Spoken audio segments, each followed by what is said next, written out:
What color makes you the most money? It depends. There's not just one. Don't paint answer. your restaurant blue. Blue psychologically suppresses appetite. Hey, Blues and I mean, I greens.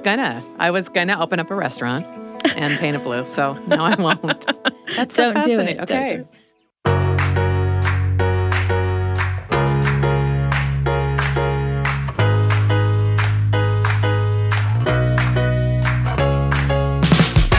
Welcome to The Lisa Show, where we take a good look at life.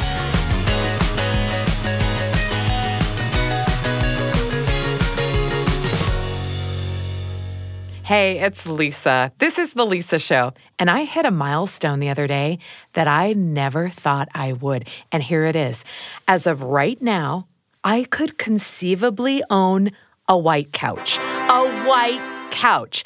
Now listen, I've lived my life too poor to buy a new couch, or with so many little kids or big kids that it would be a stain magnet not worth the daily cleanup. But apparently, I'm in this new era, my white couch era. And it's so weird because I don't want a white couch. I mean, I don't think I want a white couch, but it also never felt like I had the option. So part of me is like, I finally can, but I don't want one. Anyway, I may not be an empty nester yet, but this has got me thinking about other rules I didn't realize I was following when it came to my space, my surroundings. Cash and lifestyle aside for a moment, how do you know when something, quote unquote, is you? When it's time to buy a couch, a rug, a new spatula, which one do you choose? Why does it matter? I'm also painfully aware that some of my home is starting to look a little dated. The last time I really redecorated was the first time I really felt like I had any money to do it, and we committed hard to gray walls, white trim. I mean, it was very in at the time. Honestly, I still love it. But Pinterest is gently suggesting that I'm way overdue for an update, and now I'm overwhelmed. So today's guest, Carrie Ann Rhodes, is the perfect person to talk about decorating and how to know if you're doing it the right way. She is a professional interior designer and, at least as far as I'm concerned, she knows everything there is to know about decorating and design, but she's also extremely emotionally intelligent and has a gift for helping others find their own style. And life is better with a friend. In today's episode, Carrie Ann offers 3 tips, not rules, about how to make design choices that are right for you. I asked her to come talk about my decorating overwhelm, ignited by Pinterest, honestly, and all the choices I have. And she had the most interesting advice, which I haven't been able to forget, about ceramic artichokes. However, like many conversations in my life, this one started actually on the topic of ice cream. The thing that bothers me is that ice cream in specific keeps getting smaller and smaller for the same amount of money, and it's making me really mad. That is something that is not a big deal that makes me irrationally angry. You don't think that's a big social problem? I think So you're it's a underestimating your idea, but is there what is that for you? Maybe it's not so small, like it is more of an issue. Packaging. I hate packaging. I think we have gotten it so wrong as a society. Oh, what do you mean? Probably 20 years ago, my husband's grandmother said that her family of 7 would fill one silver, those old-fashioned silver trash cans like you see in the movies? Yes. Their family of 7 would fill one of those a week. Back in, the 50s and 60s. Oh, I see what you're saying. Of trash. And in my mind, I'm how? Yeah, how? Because I have 2 children, 2 adults and 2 children in my house, and we are filling, like our kitchen garbage could easily be filled up once a day. And not just like food scraps and things, but it's all of the packaging. And that makes me insane. And I fantasize if I could go back. Honestly, if I was starting freshman year in college this year, I would take my design, I'm a designer, I would go into product design and I would revolutionize the packaging world. I would get companies on board because they want to look good and they want to look good socially too, like, oh, we're on board with this. We're going to save the planet. Anyway, I've got ideas. Any investors out there so interesting. This is a great idea. Want to fund a 49-year-old's packaging trip? I have a dream. With no experience. It is a packaging dream. Da, da, da, da. It's real romantic. I love it. It's great. It's a way to, you kind of get to know a person. Okay, so this is my awkward transition from that to this. Is, there are things that like no one's going to ever listen to us about, right? Like that we think, no, I have a really great idea. Everyone should do this, but not everyone's going to do it or whatever. But we have you here, and what a lot of people may know, may not know, is that you have a design degree. You are a very creative person. You've created in a lot of different mediums, but you are, have taught and have practiced all of this stuff. And I think a lot of everyone lives in a home or a house or a dwelling, a space, and not everyone, most people don't have a degree in design, and yet we're all expected to decorate our homes, right? Like, right. In fact, your surroundings do affect how you feel, absolutely, what you think about, your peace of mind. I think it even affects like your mood and temperament, emotions, and things like that. And they've done studies about this, right? With absolutely wall color and that you should put in the kitchen and that you shouldn't, that either satisfies hunger or makes you hungry. Like, I mean, we could get so granular into this, right? Oh yeah, there's a lot of studies. But before we do, I want to take a step back and make it really simple that when you're looking to design your home and you're looking, okay, I want this place to be my home. What is your best advice on how to design your home? I start with a question always. I ask people if they want help with their homes or whatever. I say, well, what do you like? Now, pausing here for a second, I think, what do you like can be kind of an intimidating question. Also, it surprised me just a little bit because when I envision the role of a professional designer, I think there's a certain element of, I don't know, tell me what I should like. What am I doing wrong here? I mean, how do I make it look good? I imagine decorating my home with things I like to be chaotic. I mean, I like a lot of things, but this is my home. Shouldn't I defer to the experts or adhere to some 3-step process? Side note, now, what my kids' bedrooms look like when they were little and they brought in the things that they liked, it's not exactly going to make the cover of a magazine. But the more Carrie Ann talked about it, the more I realized she wasn't talking about just style. So, you start with, well, what do you like? And that can mean anything. It can mean, well, there's a style that I like. Like I've seen this before, or I've seen this in magazines or in movies or in TV or on Pinterest, or my ethnicity is important to me, or travel is important to me, or those kind of things come out in, well, what do you like? And so some people may have, well, I have this painting I like that I found at a flea market, or I have these pillows that I like. You start with just, well, what do you like? Carrie Ann does recommend Pinterest, by the way, as a tool to find your personal style. And that's just the invitation I've been looking for to make another board. Twist my arm. Okay, I'll do it. Instead of using Pinterest to discover aspirational decorating, use it as a tool to narrow in on your taste. And I also love this advice to start with what's important to you, because that's an easy answer. It's not overwhelming. What are the memories or the parts of your identity that you want to be reflected in your space? That's a different approach. And it ties into something Carrie Ann warned about, one of the biggest mistakes most people make when trying to design their space. I think the worst thing people can do in a home, bookshelves are having a real moment right now. Are they? Yeah. Like in the last, 5 or 10 years or so, bookshelves have become a real focal point in homes, and having details around a bookshelf to give it an arch or to give it lighting, or maybe they're glass, like glass shelves have come, way back in style. And it's kind of become this thing. Buying thing for your house just to fill a space, I think is the worst thing you can do. It's the saddest thing that you can do. Oh, I hear people talk about that all the time, though. They're like, we have this big space, so we're thinking about putting a bookcase here or a piano there or whatever. That's okay. But if you don't actually have a lot of books, what do you want to put on those bookcases? Such you can a good point. You can still have the bookcases. Yeah, you could put something else on it. But just going to a store, and I hope this is not to be offensive. I don't want to offend you're giving me anybody. this really interesting look right now, and I'm like, ooh, where are you going? The ceramic artichoke. Like there's that is oddly specific. It is oddly specific. Maybe this is my thing. Okay. The ceramic artichoke. I love artichokes. I love the way they look. I love the way they taste. Yeah, I they're love great. artichokes. Roast them up and dip them in lemon butter. Put them on your shelf if you want. But it's the idea of just like going into a store and buying an accessory just because it's there in the store.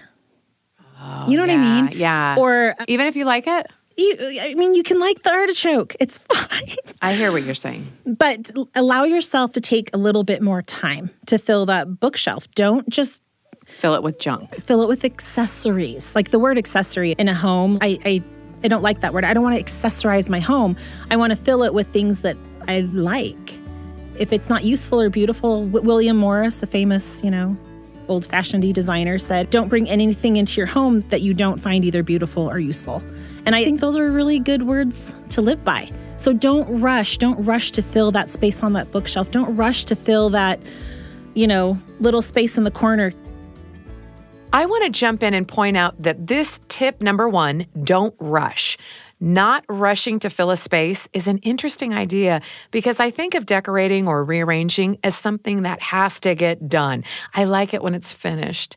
And I think most of us want our spaces decorated as soon as possible. And this advice is counter to that. Waiting, like Carrie Ann is saying, waiting for the right meaningful object or souvenir is a strategy I don't hear people talking about.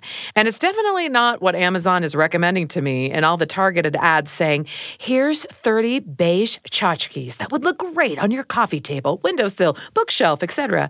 A new influencer-approved living room is a click away with same-day shipping.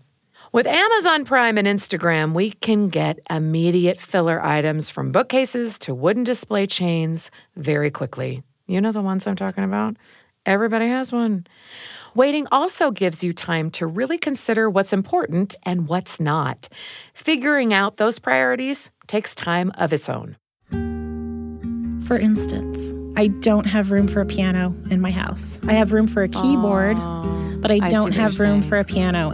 And I could force that piano to fit somewhere, but it would always be wrong. Yeah. Because if I had the relate to that. space, Yeah. then that piano would be there. So I've got a keyboard, and it's in a space that's appropriate, where it fits, etc. So things like that. Now, there is a caveat here. If you are a pianist and music is that important to you and your family, like the expectation is that we all play the piano, then you're going to make it work like that. It's okay for that piano to have maybe more of a focal point or prominence in the home.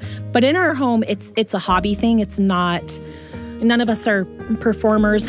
Unfortunately, no one's taking piano lessons, which breaks my heart, but that's another Listen, we got to know what to let go of. Yep, I had to let go of my dreams of musical children. But so, we have got the keyboard, so it's there, and the kids can sit down and play and whatever, but that's what I had to let go in this house. So, things like that. Start with the priorities. You need a bed. Yeah, sorry. you don't need a piano in there. You don't need the piano.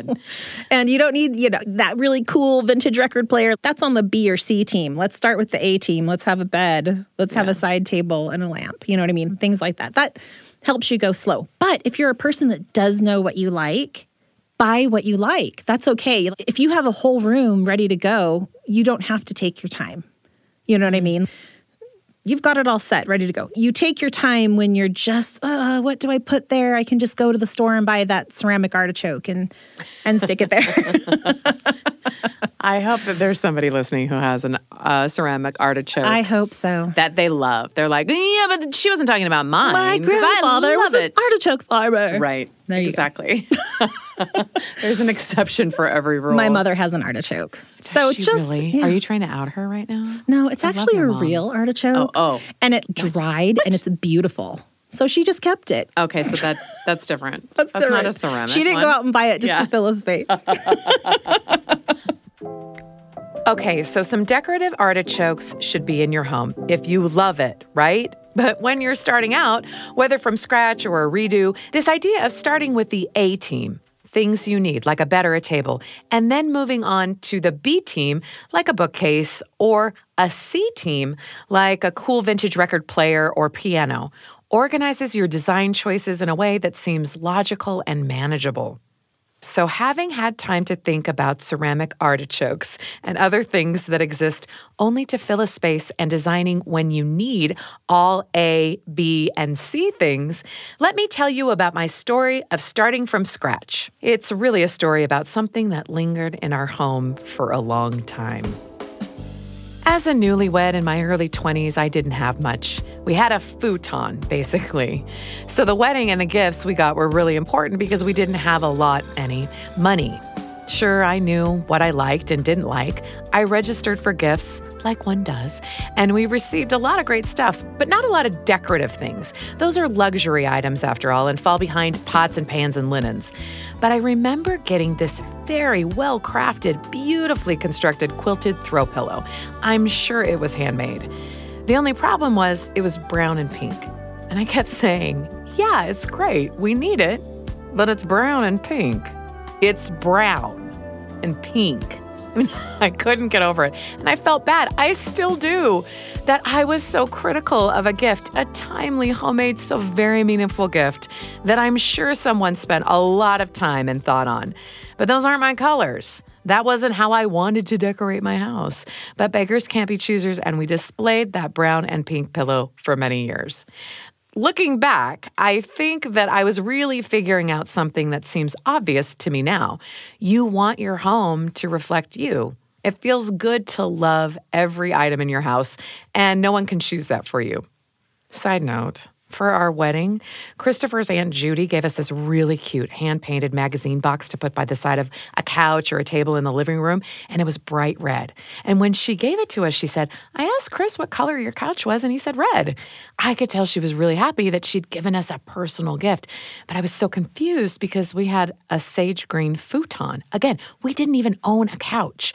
And so I asked Chris, and he said, yeah. She asked me, Oh, I thought she meant my parents' couch. And I said, well, why would she care about your parents' couch for our wedding? To which she said, oh, yeah, you make a good point. So we were not killing it in the decor category out of the gate. But anyway, being broke makes everything harder, and design can seem infinitely expensive on any budget. So I had to ask Carrie Ann, what is worth the money? And here's her decorating point number 2 about crying once. You'll see. The things that are worth investing in are furniture first and foremost. That old saying, how does it go? If you buy it well, you only cry once. Or something like that. Surely they haven't been acquainted with my emotional ups and downs in my daily life. So if you buy quality furniture, you're only crying once. But my problem is we've never have we ever had the money to buy the quality furniture the first time? That's where we struggle because I know I can get this somewhere else, or I can get it at this kind of store and it'll be cheaper. And if I don't love it in 5 years, so what? However, if you invest in really good quality pieces that are well made, they can last a long time. And if they're not super trendy, but a little more timeless, there are plenty of, think of all the mid-century furniture that has been so hot for the last 20 years now. Mm-hmm.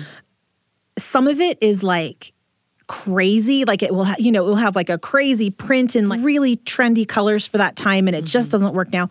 But a lot of it is leather or a neutral kind of fabric that's never really gone out of style, and those things they'll stay classic. And so I'm not saying you have to have I have a green couch. I'm not pretending that my house is neutral and classic. It is not. Right. But if you buy pieces, be a little aware of that, of how long can this last? How long will I love this? Laughing though, because if what you like is weird, my green couch. I have a navy velvet couch that I have been saving up for, that I just bought this past winter, and I love it. You deserve it. It is not practical, and I bought a big Why is it not practical? Kelly green rug with a picture of a tiger in the middle. Yes. Of it. And it is not timeless.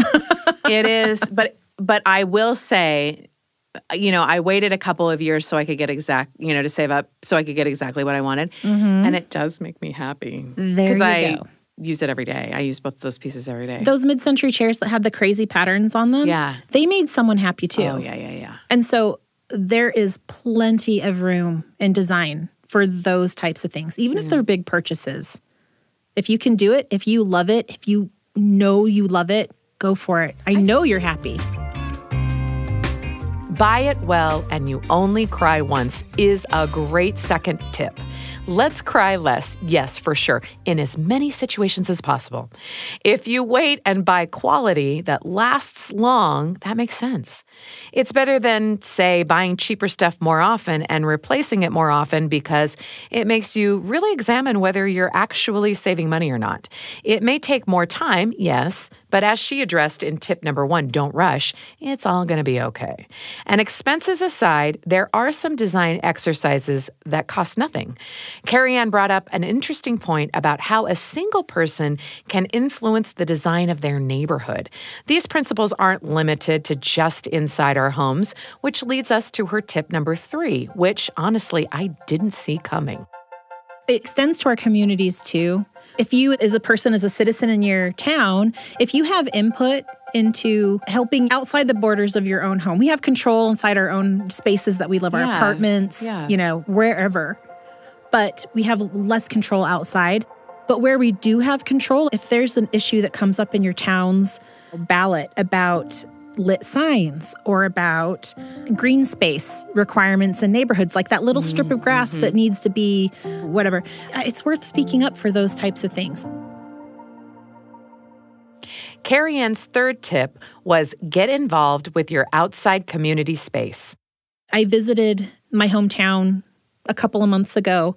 St. Louis is where I was born and grew up mostly. I've been back, but was so struck by the charm of where I grew up, and everything is brick and everything just had this kind of timeless quality. Even the houses that were obviously built in kind of the weird times like the 60s and 70s where we had weird roof lines and mansard roofs is what I'm thinking of, like haunted house looking roofs. Anyway, even though stuff could be funky, there was still this timeless beauty about it. And I live in Utah now, and I have lived in Utah's largest planned community, where house placement was also considered along with school placement and shop placement and all of that, making a cohesive community rather than just one neighborhood or one development. Here's another development. They're all interconnected, and there's a design theme flowing through, even if it's just the similar plants and trees that were used kind of thing.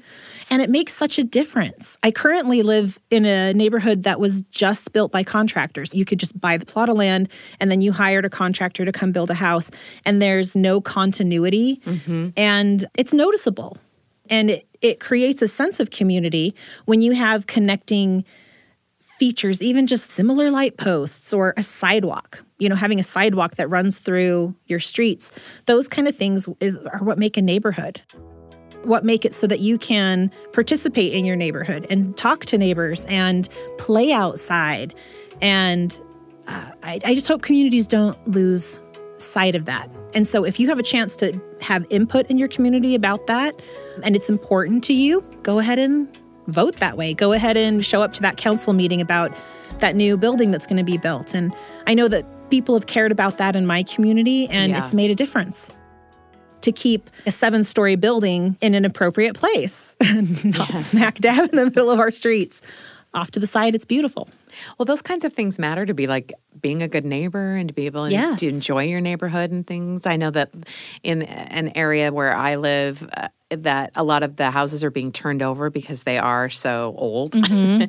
And some houses will be, block somebody's view that was never blocked before. And take away some of that green space and for a bigger house and less yard. And I'm not saying, you can't do that. You can't do that. And I think progress. everybody needs to make their own decisions for that. But it does affect the design of other people. It does. It does. It affects their space too. And that's why some cities, they do have ordinance. What do they call them? They call them like commandments and not commandments. What is it? Something in ordinances. Now that's gonna bother me. I can't remember ordinances and codes and something. It's like C and O. I'll go back and look anyway. We'll Google it later. We'll Google it. We'll add it in with the robot voice. Right. Anyway, you can't build a structure in this area that's higher than this, or stuff like that. You know when you're out to lunch with a friend and neither one of you can remember a word or a term to use, and it's on the tip of your tongue and your friends, and then you think of it on the drive home? Yeah, that's what happened. Covenants. The word we were looking for is covenants. You know, I used to get embarrassed because my dad would go on sort of like just these lectures about how part of being a good neighbor and being kind to other people is taking care of your yard because that affects all of the other, you know, property values and things like that. And it's funny now that I've been a homeowner for several years, I tend to think that his loud complaints were warranted. And I'm actually agree with everything that he said, you know, that it part of being a good neighbor is worrying if it looks nice. Right. And again, not expensive. Not, you know, No, and I know we're not talking fountains. I'm not, please don't put a fountain in your front yard, but by just, you know, caring a little. Right. And if honestly, there was a house I passed by recently that the lawn is tall and it hasn't been previously. And I actually wondered, are they okay? Yeah. What's going on? Are they help? okay? Do they need some help? Maybe they're trying to sell the house. Maybe the occupants have moved. And children are now taking, you know what I mean? It can also be a caring thing of like, oh, what's happened to my neighbors? Do they just need someone to come by and give them a hand? I love that a discussion about design and your best advice on design has like, no, really, I'm being sincere, like has led us to talking about communities at larger and what connects us, because you do think, well, it's my house, it's inside, who cares? It doesn't matter. And I think it does. I do think that it does affect how you think about yourself and how you feel every day, and that does affect your community. When you study design and you talk to people about this, and I'm sure that there's some people who think, oh, it doesn't matter, you know, it's not fundamental. While others, there are who are like, oh, this actually matters a lot. What is your answer to those on both sides? I've experienced this working in commercial settings where I have to work with contractor. Well, I have to be the contractor, right? Or the project manager. Yeah. And sometimes when you say interior designer, there's a lot of assumption about what you know and what you can do, right? And that you get called like, well, you're just a cushion thrower. It's one of the more derogatory. Is that the derogatory term? Oh, you know, you're just you're a pillow fluffer, a cushion thrower, and you choose colors and things like that. My education goes further than that. There are lots of people who are natural designers who do not have design education who are fantastic and who can absolutely project manage and do things like that.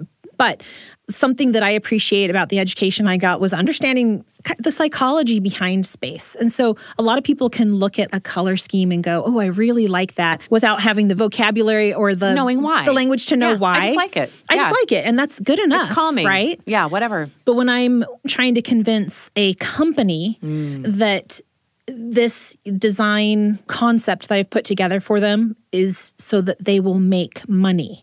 There are quantifiable data points, right? There is a matrix backed up by research, by all that, you know, color psychology and by all the studies that have been done that say that doing these things help people feel secure in a spot. This feels safe. This feels unsafe or insecure. This color scheme promotes these types of feelings versus, and really in your own home, you can do whatever you want. Like there are people that like chaos. To them, it's energizing and it's, you know, it does something for them psychologically. But what I can bring is that knowledge kind of backed up with a graph. Yeah. And with an Excel spreadsheet and with points of, well, this is what will make you money. This is proven. This is gray area that we can work with. But here are the things that, you know, we can't mess with if you want this kind of outcome. And so, what color makes you the most money? It depends. There's not just one. Don't paint your restaurant blue. Blue psychologically suppresses appetite. Hey, I mean, I was gonna open up a restaurant and paint it blue. So no, I won't. That's so fascinating. Okay, that's why McDonald's literally is red and yellow, because those are appetite stimulating colors. Okay, well, it works on me. In fact, Love those fries. I need some right now. I want to pause here at the mention of French fries. I think it's quite beautiful and also overwhelming to consider how many design choices have been made to manipulate our choices, like to sell French fries. But if they can get us to buy stuff and not stop thinking about our favorite snacks, seriously, tell me you don't want fries right now. Our design choices can also be a way to create feelings of safety, home, peace, or excitement. It's our choice in what we want our space, our home to be. So at this point, our conversation went from not rushing, only crying once, to thinking about your influence on your community. Before I let her go, I wanted to know if we miss anything, any tool, advice, or resource that we might not know about, but that is available to help us. Kind of goes back to that question I ask of what do you like? I'm on social media and I, love it. And sometimes I feel like trends get followed really exactly so that everything starts to look that way. I would tell my design students this, it's okay to have a signature. I can think of certain designers that are really prominent and I love their work and I would hire them because they're good at that style. They developed that style. And I'm talking about like modern farmhouse. There are people that are really good at doing modern farmhouse.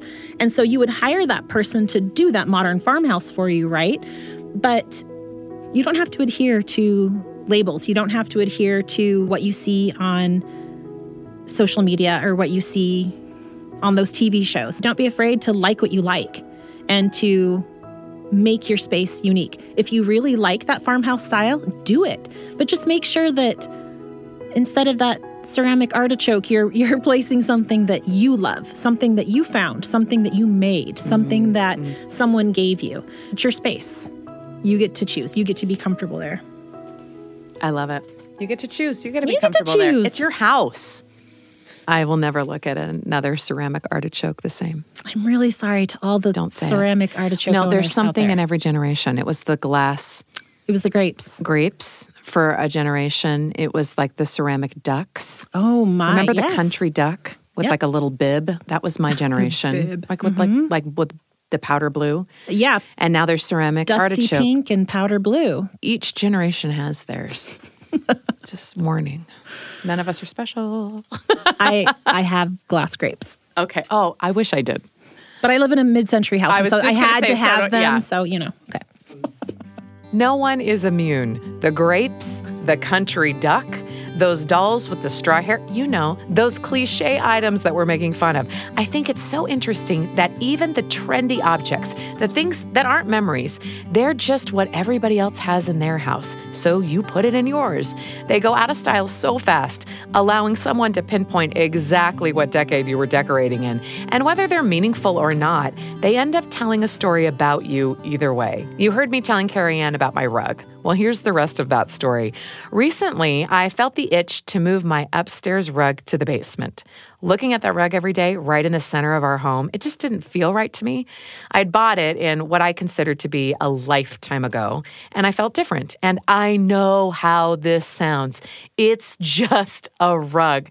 But I thought that buying a new rug that was just for me, that only I liked, felt right, like I was accepting the reality that I live in now. Do I base a lot of my design choices on feelings? Yes, I do. So I moved it downstairs and stared at that empty space the rug left for a couple of months. And I was drawn to this blue and bright green rug with a cartoonish tiger on it. Think pop art, not Tony the Tiger. But I thought, well, it's not neutral. It won't go with everything. I don't think it's in style. It's kind of ridiculous. Will people interpret this as a cry for help? So gently, I asked others for advice, saying, is this too weird? What do you think? But I kept coming back to it because I love it. And I know it's ridiculous. And I don't care. I love it. And I've had it for several months, and I'll probably keep it forever. And I look at it and I think, I love that rug. Good for me. I've been overwhelmed about some of the pressure to change or just fill my home with some updated ceramic artichokes, if you will.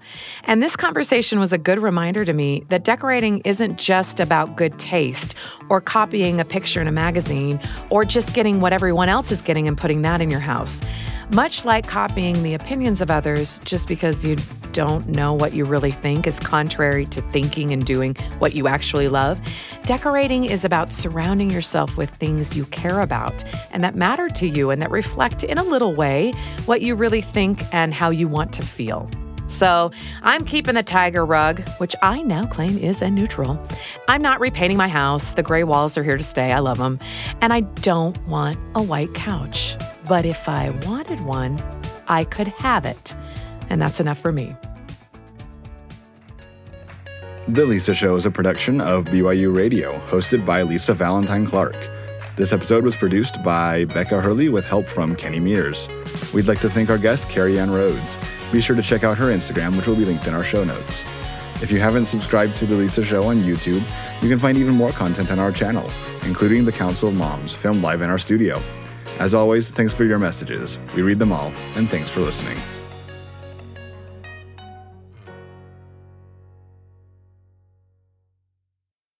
There's another podcast you might like from the BYU Radio family of podcasts, In Good Faith. Join Stephen Cat Perry as he connects with believers from various religions, Christians, Buddhists, Jews, Muslims, and more.